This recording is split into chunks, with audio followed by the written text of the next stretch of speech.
Am I the asshole for telling my wife that leaving her used pad in my brother's place was inappropriate? My wife and I were invited to my brother's 31st birthday. He's single and lives alone in his apartment. So to give you the heads up, my wife and him don't get along really well. They can be civil enough to sit in the same room though. So anyways, we went and had dinner and talked and everything was going well. No arguments or anything until after my wife went to use the bathroom. Later, my brother went to use the bathroom and then came back looking pissed. He kept giving me and my wife looks, but I didn't know what was going on until he pulled me aside before we left and told me that my wife had left a used pad in his bathroom. I was shocked and didn't know what to say because this felt highly inappropriate. He said he didn't appreciate what my wife did and that it was a sign of disrespect towards him. This is so stupid.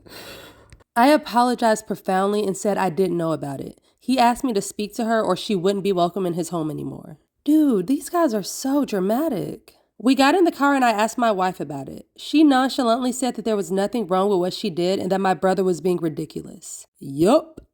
I kind of flipped and told her that it was really inappropriate for her to leave her used pad in his place, even if it was in the bathroom in the trash can, because it made him feel uncomfortable. She yelled and asked me what she was supposed to do, and I told her that she could have just took it with her and threw it outside and not in his bathroom. That's my brother's place, and he already told me how he felt about it.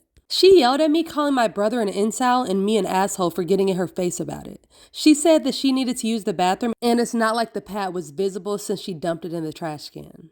At home, we were still going on with our argument and she kept calling me and my brother names. She currently isn't speaking to me and avoiding me entirely. Regardless, I feel like it's his place and he gets to express what makes him feel uncomfortable in it.